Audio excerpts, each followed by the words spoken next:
देखो, जब हम भारत के दर्शन पढ़ते हैं ना, तो भारत के जितने भी दर्शन हो सब एक ही बात बोलते हैं, पता है क्या?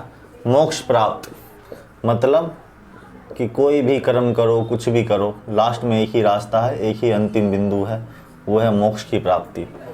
तो भारत के जितने दर्शन है ना, उस सब में मोक्ष प्राप्ति के 3 रास्ते बताए गए। सबसे पहला जो है उसको हम बोलते हैं कर्म मार्ग, दूसरा है उसको बोलते हैं ज्ञान मार्ग, और तीसरा जो है उसको बोलते हैं भक्ति मार्ग। देखो, कर्म मार्ग, ज्ञान मार्ग, इन सब की जो चर्चा है ना, ये वेदों में हो रखी है, उपनिषद में हो रखी है और गीता में हो रखी है। ठीक है, जो हमारा चैप्टर है उसका नाम ही है भक्ति और सूफी परंपरा। ठीक है, तो थोड़ा सा हम ये जान लेते हैं भक्ति शब्दावली का आखिर कब प्रचलित हुआ। मतलब ये जो हम भक्ति शब्द सुनते हैं ये अचानक से क्यों इतना पॉपुलर हो गया और इसी टाइम पीरियड में क्यों हुआ। इससे पहले देखोगे वेदों में कहीं भक्ति शब्द का जिक्र नहीं है, कहीं भक्ति का हमें ज़्यादा उल्लेख नहीं मिलता। ठीक है ना, वेदों की अगर तुम कभी भी और वेदों के बारे में थोड़ा बहुत भी जानकारी रखते हो तो तुम्हें पता होगा वेद जो सबसे ज़्यादा जिस चीज़ पे निर्भर करता है ना, वो है तुम्हारा कर्म कांड पे। ऐसा माना जाता था उस समय में कि कर्म कांड में इतनी शक्तियाँ हैं कि देवताओं को भी धरती पे आना पड़ जाएगा। ठीक है ना, मतलब कि अगर हम बात करें तो उस टाइम पर जो देवताओं को प्रसन्न करने के लिए जो काम किया जाता था ना, वो थे यज्ञ करवाए जाते थे। ठीक है ना, तो यहाँ पे कर्म से मतलब वही कर्म कांड वाला है। ठीक है ना, उसके बाद आगे बढ़ते हैं, थोड़ा सा आता है उपनिषद की बारी। उपनिषद बोलता है देखो, ऐसा ज़रूरी नहीं है कि देवताओं को तुम्हें प्रसन्न करना है तो तुम क्या करो, यज्ञ करवाओ। तुम एक तरीका अपना सकते हो, वो तरीका है ज्ञान का। मतलब देखोगे तो हम एक बात करते हैं, उपनिषद में तुमने एक शब्द सुना होगा कि संसार में जो भी चीज़ें हैं, कुछ फिलॉसफी मानती है आत्मा लगभग हर चीज़ों में प्रेजेंट है, खासकर मनुष्य में तो है ही है। और इस आत्मा का जो उद्देश्य है वो है परमात्मा को प्राप्त करना, मतलब ब्रह्म को प्राप्त करना। इसी परमात्मा को हम ब्रह्म कहते हैं। तो जो उपनिषद के चिंतक थे वो ये बोलते थे देखो भाई, आत्मा और ब्रह्म एक ही है, ये अलग अलग नहीं है। ये अलग अलग इसलिए है क्योंकि हमें ज्ञान नहीं है। अगर हमें ज्ञान हो तो हम क्या कर सकते हैं, हमें पता चल जाएगा कि ये दोनों अलग नहीं है। मतलब तुम्हारे अंदर ही आत्मा है, तुम्हारे अंदर ही परमात्मा है। तो ऐसा चीज़ होगा कि तुम्हें और बहुत ज़्यादा ज्ञान हो जाए, या मतलब इस विषय में ज्ञान हो जाए तो तुम्हें परमात्मा को प्राप्त कर सकते हो। ठीक है ना, पहले था कर्मकांड से, दूसरा रास्ता बताया ज्ञान मार्ग से। ठीक है, तो ये दोनों मार्ग जो है हम बहुत पहले हमारी फिलॉसफी में इससे प्रेजेंट था। लेकिन ये भक्ति शब्द है ना, ये इन दोनों के काफ़ी बाद में आया। ये जो भक्ति शब्द की हम बात करते हैं ना, ये भारत में आया 7वीं शताब्दी के बाद में। 7वीं शताब्दी की अगर बाद की बात करें तो मतलब उस समय में जिस टाइम पे यहाँ पर इस्लाम का आगमन हो चुका था, खासकर मोहम्मद बिन कासिम ने सबसे पहला आक्रमण किया था जो था सिंध पे। ठीक है ना, मतलब अफ़गानिस्तान पाकिस्तान वाले एरिया में उसने पहले अटैक किया था। उस अटैक के बाद से धीरे धीरे इस्लाम का भारत में आगमन हो गया। तो कुछ चिंतक ऐसा मानते हैं जो भक्ति शब्द है ना, वो हिंदुइज्म फिलॉसफी से नहीं आई। ठीक है ना, हिंदुइज्म फिलॉसफी से नहीं आई है। तो मतलब क्या है कि हिंदुइज्म जो फिलॉसफी से नहीं आने की वजह से है, कुछ लोग बोल देते हैं कि ये इस्लाम से है, आयातित वर्ड है। ठीक है,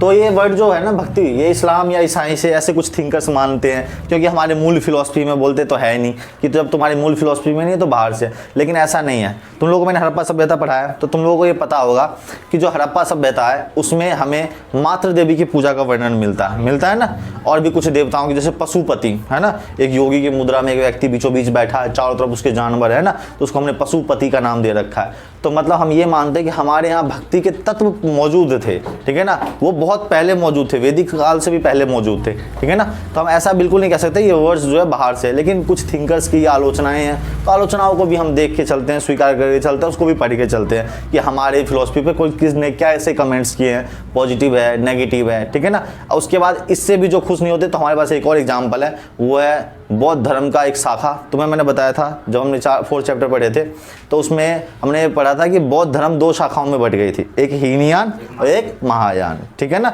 हमने हीनयान का पढ़ा कि जो भगवान बुद्ध की शिक्षाओं का पालन करते थे वो हीनयान कहलाए। लेकिन जो महायान थे, एक नई शाखा थी जो बोलती थी, क्योंकि हीनयान का बेसिकली ये था कि भगवान बुद्ध ने एक बात कही थी, गौतम बुद्ध ने, तुम अपने दीप खुद बनो, अपदीपो भवा। मतलब कोई तुम्हारा भला नहीं कर सकता, मैंने अपने रास्ता तय कर लिया, मैं जा रहा हूँ, तुम भी अपना रास्ता पे आओ। लेकिन यहाँ पे महायान में एक टर्म चला बोधिसत्व का।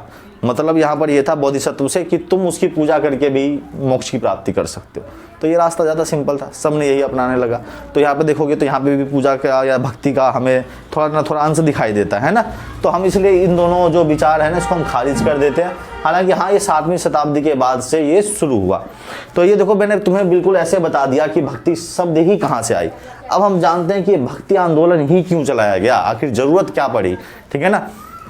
तो भक्ति आंदोलन चलाने का सबसे मेन उद्देश्य जो था ना, हालांकि बहुत सारे उद्देश्य से थे, ठीक है ना, कोई एक उद्देश्य मान के तुम नहीं कर सकते। ये एक सांस्कृतिक आंदोलन था और एक ऐसा आंदोलन था जिसने उस टाइम के जितने भी चीज़ थे सबको प्रभावित किया, यहाँ तक कि कला को, साहित्य को, ठीक है ना। मतलब हर चीज़ में तुम्हें भक्ति मूवमेंट्स की छाप दिखाई देगी। कविताएं रची गई तो उसमें देखोगे तुम भक्ति मूवमेंट्स के कुछ ना कुछ उसमें एलिमेंट्स दिखाई देंगे तुमको, ठीक है ना। अगर हम देखते हैं मूर्ति कला हुई तो मूर्ति कला का तो जन्म ही इसी टाइम पे हुआ था। तुम्हें मैंने जब भी पढ़ाया तो बताया कि वैदिक देवताओं में फॉर्मलेस गॉड थे, ऐसे कोई गॉड ही नहीं थे जिसका मूर्ति बनाकर पूजा कर सके, ठीक है ना। तो इस टाइम पे देखो कि मूर्ति कला जैसी बहुत एकदम से एक ऐसा चमत्कारी चीज़ शुरू हो गया, या एक कह सकते हो कि एकदम अचानक से बहुत बड़ी प्रगतिशील सोच कह लो, या इसको हम कह सकते हैं प्रोग्रेसिव के साथ या डिग्रेसिव माइंड हो, जो भी हो, लेकिन मूर्ति कला, मूर्ति पूजा का इस टाइम पे प्रचलन प्रारंभ हुआ, ठीक है ना। तो इस प्रकार से चीज़ें शुरू हुई। अब देखो, जो भक्ति सूफी परंपरा है ना, खासकर भक्ति आंदोलन जो भारत में शुरू हुआ, भारत में अगर शुरू हुआ तो उसकी अगर हम बात करें तो वो बेसिकली साउथ इंडिया से शुरू हुआ, दक्षिण भारत से, है ना। और इसका श्रेय जाता है अलवार और नयनार संतों को, उसकी वजह से शुरू हुआ। आखिर इस आंदोलन की वजह क्या थी? तो इसका सबसे बड़ा जो एक वजह है ना, मैंने बताया ना पहले, एक कोई मेन कोई रीजन नहीं है, एक ही रीजन नहीं है, बहुत सारे रीजन है, लेकिन उसमें हम कुछ एक बहुत सारे में से 2-3 मेन रीजन निकालते हैं। तो सबसे पहला हमें लगता है हिंदू धर्म की पुनर्स्थापना। जैसे तुम्हें पता होगा, बौद्ध धर्म या उस टाइम के जितने संप्रदाय बने थे ना, वो सब इसीलिए बने थे क्योंकि हिंदू धर्म में बहुत सारी बुराइयों ने घर कर लिया था, है ना। जाति व्यवस्था, वर्ण व्यवस्था और बलि प्रथा जैसे ऐसे सिस्टम आ गए थे उस टाइम पर, जिसके कारण से देखोगे तो हिंदू धर्म एक विखंडित धर्म बन चुका था। मतलब कि जहाँ पर सिर्फ कुछ लोगों ने ही उसको पूरी सत्ता को प्राप्त कर लिया था, उस मतलब संस्था में, उस संस्था में, हिंदू धर्म में, कि कुछ लोगों ने ही अपना आधिपत्य दे दिया था, बाकी सबको तो बिल्कुल अपना दासत्व जैसा स्थिति में डाल दिया था, खासकर शूद्रों को, ठीक है ना।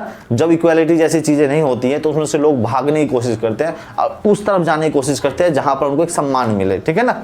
तो देखोगे ऐसा ही एक अपॉर्चुनिटी दिया लोगों को बौद्ध ने, ठीक है ना। तो उस टाइम पे बहुत सारे लोगों ने भगवान बुद्ध से प्रभावित होकर या फिर उनके द्वारा शिक्षाओं दिए हुए शिक्षाओं से प्रभावित होकर बौद्ध धर्म ज्वाइन कर लिया। बौद्ध धर्म होने की वजह से, जो देखो तुम्हें पता ही है, भारत में उस टाइम पे एक धर्म एग्जिस्ट करता था। देखो मैं तुम्हें एक बात पहले बता देता हूँ, एक होता है वैदिक धर्म और एक होता है हिंदू धर्म। कभी भी इन दोनों को ना एक मत समझना। हालांकि हिंदू वर्ड जो है वो अपने आप में डिबेटेबल है कि ये हिंदू जो है कोई धर्म नहीं होता। जैसे कुछ लोग कहते हैं कि जो भी हिंदुस्तान में रह रहा है सब हिंदू है, ठीक है ना। कुछ हिंदू, और हम जो आज के जो कंसेप्ट के हिसाब से देखें तो जो आज भी जो जिसे हम कहते हैं हिंदू धर्म जो लोग फॉलो करते हैं वो वैदिक धर्म से काफ़ी भिन्न है।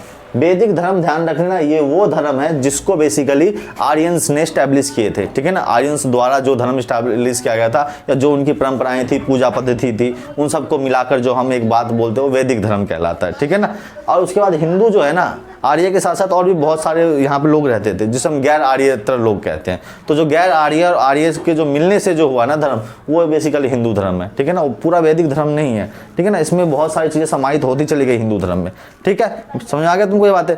तो हम बात करें अगर जिस हिंदू धर्म की, तो उसमें बहुत सारी बुराइयाँ घुस गई थी। इसी बुराइयों की वजह से जो है उस टाइम पर क्या होता है कि बहुत सारे थिंकर्स जन्म लेते हैं जो इस पे जो है पॉइंट आउट करते हैं, फिर वो अपने मत, अपने संप्रदाय की स्थापना करते हैं। तो बहुत सारे लोग जो है उस टाइम पे हिंदू से बौद्ध की तरफ चले गए, भगवान बुद्ध से प्रभावित होकर, ठीक है ना। समझ आ रहा है? तो इस बौद्ध धर्म में जब ये चले गए तो इस बौद्ध से दोबारा से हिंदू में लाना, और उस टाइम पे मैंने तुम्हें बताया था इस्लाम भी आ चुका था।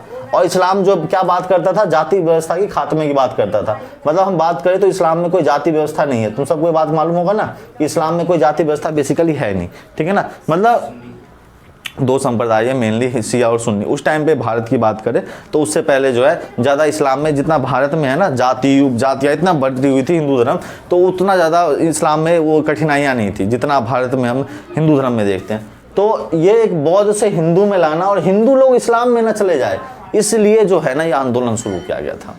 समझ आ रहा है? बहुत सारे लोग भाग गए थे किसमें, बौद्ध धर्म में चले गए थे। और यहाँ पे खतरा क्या था, इस्लाम का नया नया इंट्रोडक्शन हुआ था भारत में। मैंने बताया था साउथ की तरफ, केरला की तरफ ये चले गए थे लोग बहुत सारे। उस टाइम पे कई राजाओं ने यहाँ तक कि इस्लाम धर्म अपना लिया था। तुम्हें एक बात पता होना चाहिए कि उस टाइम पे जो इतने भी लोग थे ना, कोई भी लोग हो, उसका धर्म मेन नहीं होता था, मेन होता था शासक का धर्म। जो शासक का धर्म है उसी के हिसाब से पूरा सब कुछ सिस्टमेटिक ढंग से चलता था। जैसे तुम्हें दिखाया होगा कि जब पुर्तगाली या फिर यहाँ पर अगर वो आए थे ना, अंग्रेज आए थे, तो उन्होंने अकबर को कोशिश किया था कि इसको ईसाइयत में लाया जाए। समझ में आ रहा है? जब उन्होंने इबादत खाना बनाया था, हर धर्म के लोग आते थे, डिबेट करते थे, सबको लगा था कि इसको कैसे भी इसमें लाओ, क्योंकि यार वो ईसाइयत में आ जाता तो फिर पूरे मुल्क में ही ईसाइयत फैल जाती, कन्वर्जन शुरू हो जाता, क्योंकि उस टाइम पे मुगल सम्राट पूरे भारत का सम्राट था, है ना। तो इस प्रकार से देखोगे तो इसीलिए जो है ना हिंदू धर्म का पुनर्स्थापना यानी बौद्धिज्म से फिर से कैसे हिंदू धर्म में लाया जाए और हिंदू से माइग्रेशन कैसे रोका जाए इस्लाम की तरफ, इसके लिए क्या किया गया, ये एक भक्ति मूवमेंट, एक कल्चरल मूवमेंट चलाया गया, ठीक है ना, जिससे लोगों को किसी तरीके से इसी धर्म में रोका जाए। क्लियर हो गई बात है? भक्ति वर्ड कहाँ से आया ये बता दिया मैंने। उसके बाद भक्ति मूवमेंट क्या क्यों शुरू हुई, जरूरत ही क्यों हुई, ये बता दिया मैंने, ठीक है। चलो अब थोड़ा सा और आगे जानते हैं। तो तुम लोगों को एक बात तो अच्छे से पता होगी कि जो वैदिक धर्म था उसमें अगर हम वेदों की बात करें तो वेदों को जो है ना स्त्रियां पढ़ सकती थी ना शूद्र पढ़ सकते थे। मालूम है सभी को ये बात है? ना स्त्री पढ़ सकती थी ना शूद्र पढ़ सकते थे। तो इस टाइम पर सबसे पहला काम यही किया गया था। इसमें जो है ना धीरे धीरे, अब देखो सीधी बात है, उसकी जब तक तुम अगर सिस्टम को हटाओगे नहीं, जो बुराइयां उसमें प्रचलित है उसको हटाओगे नहीं, जब तक उसका शुद्धिकरण नहीं हो सकता, ठीक है ना। लोगों को वजह चाहिए होता है रुकने के लिए, ठीक है ना। अब शूद्र क्यों रुके? जब तुमने कह रखा है तुम्हारे वैदिक, हमारे वेदों के तुम्हारे स्वर कान में चले गए तो शीशा पिघला के डाल देंगे, ये कर देंगे, है ना, इतना दुर्व्यवहार करेंगे, तो कोई वजह तो होना चाहिए ना रुकने के लिए। तो इस टाइम पर देखोगे तो पुराणों की रचना हुई। पुराणों को स्त्री भी पढ़ सकते थे और जो शूद्र लोग थे जिसको यहाँ वेद नहीं सुनने दिया जाता था वो भी पढ़ सकते थे, ठीक है। क्लियर बात है? तो यहाँ पर दो चीज़ें थी यहाँ पर, ठीक है। अब देखो हम जानते हैं जैसे तुम्हारे एक में एक दो वर्ड है ना, एक है महान परंपरा और एक है लघु परंपरा, ठीक है ना। तो यही हम अब जानते हैं कि महान परंपरा और लघु परंपरा क्या था और इसकी उत्पत्ति क्या हुई, कैसे हुई। तो इसके लिए तुम्हें थोड़ा सा एक कहानी समझना पड़ेगा। तुम लोगों को ये मालूम होगा भारत जो इतना बड़ा विशाल भूखंड है, इस पे अलग अलग टाइम पे अलग अलग राजाओं ने शासन किया था, ठीक है ना। इसी अगर हम परंपरा में देखें जो इतने सारे श्रृंखला है राजाओं के, उसमें एक वंश था, नाम था सातवाहन वंश, ठीक है। पता है ना तुम लोगों की बातें? सातवाहन जो खुद को ब्राह्मण कहते थे बेसिकली, सातवाहन वंश ने क्या किया था, इसने भारत में एक प्रथा स्टार्ट करी थी। उस प्रथा का नाम था भूदान, ठीक है ना। भूमि दान करने की इन्होंने एक परंपरा स्टार्ट करी थी। भूमि दान में बेसिकली ये जो दान करते थे ना, हालांकि हर वर्ग को दान किया जाता था, लेकिन जो मुख्यतः था ना, एक तो ये ब्राह्मणों को दान देते थे और दूसरा था बौद्ध भिक्षुओं को दान देते थे। अब जो कोई भी आदमी जो दान देता है ना, वो ध्यान रख लेना, ऐसी भूमि को दान नहीं देता जिसमें लोग पहले से ही बसे बसाए हो। वो ऐसे भूमि का दान देता है जो खाली हो, है ना, मतलब एक ऐसे इलाके से या ऐसे जगह पे जहाँ पर ज़्यादा यूजेबल ना हो तो उसको दान दे देते थे ताकि कि उसका ना प्रयोग हो सके। तो ऐसे नहीं देते थे थोड़ा बहुत, ये पूरा ये इलाका जाओ तुम्हारा, ऐसे दान देते थे, ठीक है ना, गांव का गांव दे दिया। तो ब्राह्मणों ने को जो दान दिया था ना, वो बेसिकली जैसे मान लो ये राज्य है तो इस राज्य के सीमावर्ती इलाका है, तो यहाँ पर मान लो कि ये भूमि ऐसी पड़ी हुई है, कोई यूजेबल नहीं है, तो इसको ये देते थे ब्राह्मणों की, लो ये इलाका तुम्हारा हो गया। अब यहाँ पर कुछ मान लो कि अगर ये जंगल वाला इलाका है इधर की तरफ, तो यहाँ पर कुछ ऐसे लोग रहते थे जो जिसे हम ट्राइब्स कहते हैं, जनजातीय लोग कहते हैं। तो यहाँ पर जब ब्राह्मण इसे, हाँ बिल्कुल, जो जनजातीय लोग थे, तो यहाँ पर देखोगे तो ब्राह्मणों को पहली बार जनजातीय लोगों से एक तरीके से दिखा, मतलब उनसे पहली बार सामना हुआ इनका कि हाँ जनजातीय लोग भी होते हैं। जनजातियों के साथ समस्या एक थी कि उनको खेती कृषि उर्षि कुछ करना नहीं आता था, वो अपना जो है जीवन यापन पूरा का पूरा पेड़ों के सहारे, जंगलों के सहारे करते थे, ठीक है ना। अब ब्राह्मणों को चाहिए था क्या? ब्राह्मणों को पता है तुमको, अगर वो खेती भी करते थे ना तो नाम मात्र का, जैसे तुम्हें पता ही होगा शिफ्टेड कल्टीवेचर, ठीक है ना, कल्टीवेशन जिसमें झूम खेती कहते हैं, तो ऐसे ऐसे खेती भी करते थे। नहीं तो ज़्यादातर उनका जो है ना पेड़ के उत्पाद से जीवन यापन हो जाता था। तो ब्राह्मणों को चाहिए था आदमी जो इनके खेतों पे खेती कर सके, क्योंकि इतनी बड़ी जमीन को थोड़ी ना खुद हल लगाएंगे। तो इन्होंने क्या काम किया, सबसे पहले जनजातीय लोगों को कृषि करना सिखाया। अब देखोगे तो दूसरा क्या था, दूसरा ये था कि हर जनजातीय जो कबीले थे ना, उन सबका अपना एक गॉड होता था। जैसे मैंने तुम्हें हमेशा बताता हूँ कि हम अपना इतिहास को थोड़ा सा रिवाइंड करके देखें ना, तो हम आज भले ही सभ्य लोग हो, एक हमारी सभ्यता हो, लेकिन हम अपना एक अगर हम पीछे जाके देखें तो हमें लगेगा कि हर जो है आदमी है ना, हर कोई संस्कृति का इतिहास शुरू हुआ है ट्राइब से, कबीलों से शुरू हुआ है। यहाँ तक कि हर कबीले का अपना देवता होता था। यहाँ तक इसलिए देखोगे आज भी भारत में लगभग घरों में अपना कुल देवता अलग पाया जाता है, और एक जिसको हम नॉर्मल देवता कहते हैं, जैसे जो प्रचलित है, भगवान विष्णु हो गए, शिव हो गए, कृष्ण हो गए, ये सब की पूजा जो मंदिरों में होती है, ये तो एक नॉर्मल करके हो गया। लेकिन अगर हम मेनली बात करें तो हर किसी के घर में कुल देवता तो जरूर पाए जाते हैं। ये रीजन इसका यही है, ठीक है ना, कि हम जनजातीय वाली चीज़ों को तो छोड़ गए, लेकिन हमारी आस्था के विषय वो हमेशा समय के साथ बदला नहीं, वो थोड़ा सा अपग्रेड होकर चलता रहा, हमारे साथ साथ चलता रहा, ठीक है ना। हमने नई संस्कृति को तो आत्मसात किया ही, लेकिन पुरानी जो हमारी पद्धति थी ना, जीवन पद्धति, हमने उसको नहीं छोड़ा, ठीक है। तो यहाँ पर इनको यही इसीलिए जो है जनजातीय लोगों के हर किसी के अपने एक देवता होते थे, अपने गॉड होते थे, ठीक है ना। इसी देवता का ये पूजा याचना करते थे, और ये यहाँ तक कि बहुत फेमस भी होने लग गए थे। कई बार जो इनके देवता थे वो पूरे के पूरे इलाके में फेमस होते थे। अब क्या था ना कि जो ब्राह्मण थे ना, इनको भी चाहते थे इन वर्ण व्यवस्था में लाओ, ठीक है ना, इनको भी जो है अपने में समाहित करो। तो कैसे करोगे? तो उसको देवता का भी जगह देना पड़ेगा, है ना। अब तुम किसी आदमी को बोलोगे तुम छोड़ दो, अपने देवता को मत मानो, ये कुछ नहीं है, तो वो तो तुम्हारे खिलाफ तलवार उठा लेगा, ठीक है ना। एक तरीका होता है प्यार से शामिल करवाओ, ठीक है, तभी आ सकते हैं, ठीक है ना। आस्था बहुत ज़्यादा भारत में जो है ना एक सेंसिटिव विषय रहा है हमेशा से, तो यही चीज़ें थी। तो अब जो ब्राह्मण थे ना, ये इनके देवताओं के लिए जगह बनाने की कोशिश में करने लग गए, ठीक है। ये कैसे भी इनके देवताओं को जगह बनाओ तभी ये लोग आ सकते हैं, ठीक है ना।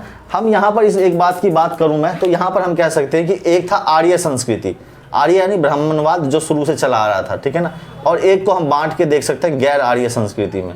गैर आर्य संस्कृति बेसिकली वो संस्कृति होती है जिसका ब्राह्मणों से कोई मतलब नहीं था, उनका अपना खास प्रकार की पूजा पद्धति थी, उनके देवता भी बड़े अलग ही होते थे, ठीक है। तो ये आर्य और गैर आर्य संस्कृति का यहाँ पे मिश्रण होने लग गया, ठीक है ना। देखोगे तो उस टाइम पे भारत में जो पूजा पद्धति थी ना, मूर्ति पूजा का, ये बेसिकली इनमें गैर आर्य संस्कृति में था मूर्ति पूजा का प्रचलन। ये हमारे आर्यन संस्कृति जिसे हम सुनते हैं उसमें जो है मूर्ति पूजा का चलन नहीं था। यहाँ पर देखोगे तो इनके देवताओं को हमारे जो मुख्य देवता थे उनसे जोड़ने के लिए एक कंसेप्ट चला जिसको हम कहते हैं अवतारवाद। क्या कहते हैं हम? अवतारवाद, ध्यान रख लेना, ठीक है। जैसे तुमने सुना होगा कि जो भगवान विष्णु है उसने 10 अवतार लिए, ठीक है ना। देखो सबसे पहले बात मैं तुम्हें बता दूं, आस्थाओं को साइड में रख के सुनना समझना, ठीक है ना। अगर आस्था को साथ में लेके चलोगे ना तो दिक्कत हो जाएगी, ठीक है ना। तुम्हें फिर वो चीज़ें ना समझ में नहीं आएगा, लगेगा कि नहीं ये शायद गलत ही है।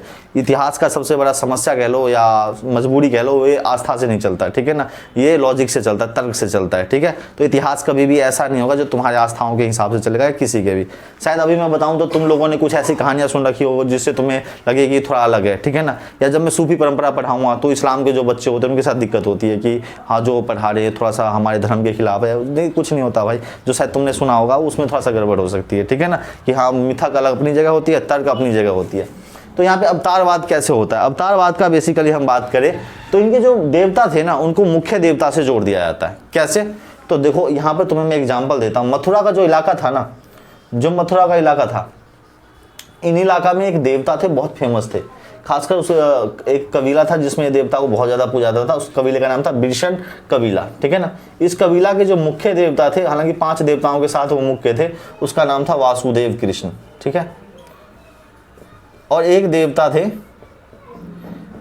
जो हिमालय के उस रीजन में पूजा जिनकी की जाती थी, जो बेसिकली जहाँ पर चरवाहे होते हैं ना, जो गाय वगैरह चराते हैं, उस रीजन में उनकी पूजा की जाती थी। तो उस देवता का नाम था नारायण, ठीक है। ये दोनों अलग है, वासुदेव कृष्ण और नारायण। इनकी हिमालय के क्षेत्र में जो चरवाहे थे ना, चरवाहे, वो पूजा करते थे इनकी, नारायण की। बाद में क्या हुआ, इन दोनों देवताओं को एक ही बता दिया गया, ठीक है, कि ये दोनों अलग अलग नहीं है, सिर्फ क्षेत्रीयता क्षेत्र की वजह से नाम अलग अलग है, बाकी दोनों एक ही है। इसलिए तुम भगवान कृष्ण की कोई कहानी पढ़ लो, उनकी कहानी में तुम्हें दूध मिलेगा, मक्खन चोरी करते हुए मिलेगा। ये सब कैसे है? ये सब इसी से निकला हुआ चीज़ है, ठीक है ना। तुम लोगों में से सबने और किसी ने कहानी पढ़ी होगी कृष्ण भगवान की, कृष्ण लीला देखा होगा, तो तुम्हें पता है उसमें ना एक हम प्रसंग पढ़ते हैं जिसमें भगवान कृष्ण क्या करता है, नाग जो होता है ना, कालिया, उसको क्या करता है, वो हरा देता है या मार देता है। तो ये ना एक प्रतीकात्मक है। प्रतीकात्मक किस चीज़ का? ये प्रतीकात्मक उस चीज़ का जिसमें भगवान कृष्ण क्या घर से पहले कालियाँ की उस क्षेत्र में पूजा होती थी, नाग की पूजा होती थी। समझ आ रहा है? तो जब हम बात करते हैं तो ये वासुदेव, कृष्ण और नारायण ये देवता थे अभी तक अलग अलग। बाद में इन देवताओं का एसिमिलेशन हो जाता है, मिश्रण हो जाता है। संस्कृति के साथ साथ देवताओं का भी मिश्रण हो रहा है। देखोगे जैसे क्या होता है ना, कोई फेमस आदमी हो जाए ना तो बोलता है यार वो हमारा फलाना का चाचा है, रिश्तेदारी है। ऐसी वासुदेव कृष्ण की प्रसिद्धि चल रही थी तो उस टाइम के लोगों ने इन दोनों को जोड़ दिया कि ये दोनों अलग अलग नहीं, एक ही है। अब बाद में इनकी प्रसिद्धि इतनी बढ़ गई कि ब्राह्मणों को दिक्कत होने लगा कि जो गैर आर्य देवता हैं वो क्या हो जाए, वो जो हमारे आर्यंस देवता हैं जैसे विष्णु हो गया, रुद्र हो गया, इन सबसे ज़्यादा फेमस ना हो जाए। तो इन लोगों ने क्या काम किया, इसके ऊपर एक देवता को बिठा दिया, विष्णु को। बोला भाई देखो ये जो तुम्हारे दोनों देवता है ना ये अलग नहीं है, ये वासुदेव कृष्ण या नारायण, ये विष्णु भगवान के अवतार हैं। समझ आ रहा है? तो यहाँ पर जो मैं बता रहा था ये सबसे बड़ी बात, अवतारवाद की उत्पत्ति यहाँ से होती है। ठीक है ना, कि इन लोगों को लग रहा था, ब्राह्मणों को, जो हमारे देवता हैं उससे ज़्यादा प्रचलित ये देवता ना हो जाए, तो इसके लिए यहाँ पे अवतारवाद का एक कंसेप्ट आया, जिसमें हम देखते हैं तो ये वासुदेव कृष्ण हो गया, नारायण हो गया, इन सबको विष्णु का अवतार बता दिया। विष्णु को तुमने देखा होगा बराह अवतार, मछली अवतार। जो जनजातीय लोग थे ना उनके देवता बड़े विचित्र होते थे, पूंछ वाले देवता होते थे। ठीक है ना, अजीब अजीब से देवता होते थे। ठीक है ना, तो इसके कारण से देखोगे तो बड़ा ही अजीब कंसेप्ट था कि उनके देवताओं को अपने में कैसे शामिल करें, सीधा तो कर नहीं सकते थे। तो इनके देवताओं को क्या किया गया, अवतारवाद के माध्यम से शामिल कर लिया गया। ठीक है, क्लियर है बातें? और इसी के बाद जो है तुम्हारा मूर्ति पूजा, अवतारवाद और भक्ति भी देखोगे तो इन्हीं से सीखा था इन्होंने। यहाँ पे भक्ति भी प्रचलित थी। मूर्ति पूजा कब आता है, जब यहाँ पर भक्ति होती है। कहीं पे भक्ति के बिना थोड़ी ना मूर्ति पूजा होता है, ये ध्यान रख लेना। ठीक है ना, तो भक्ति, मूर्ति पूजा आर्यवाद की वजह से आर्य संस्कृति और गैर आर्य संस्कृति की मिश्रण हो गया, और इन्हीं मिश्रण की वजह से पुराणों की रचना हुई। ठीक है ना, इन्हीं मिश्रण की वजह से क्या होता है, पुराणों की रचना हुई। जितनी पुराण है ना, इन सब की रचना का काल माने जाए तो 7वीं से 8वीं शताब्दी के बीच में माना जाता है कि ये जितने भी पुराण हैं उनकी रचना हुई थी। जैसे देखोगे तुम, जिसमें भी विष्णु पुराण है, ये सब है, उन सब में फिर इन सब की बातों को सम्मिलित किया गया कि अवतार हुआ है, भगवान ने ऐसे अवतार लिया या जैसे भी। ठीक है, क्लियर बात है?